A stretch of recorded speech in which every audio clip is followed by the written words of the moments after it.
How to put Snapchat filters on videos from camera roll.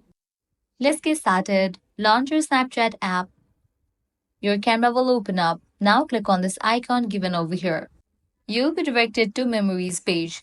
Now here, click on the tab Camera Roll. Now from here, select the video in which you want to add Snapchat filter.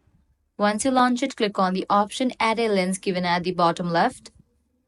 Now different filter options will be available. Just scroll to the right and left and you can explore the filters. Once you have selected the filter that you want to apply to the video, click on Send To. And now you can upload it as a story or send it to your friends. So this is how you can put Snapchat filters on videos from camera roll. If this guide helped you out, don't forget to like, share and subscribe to our channel. Thanks for watching.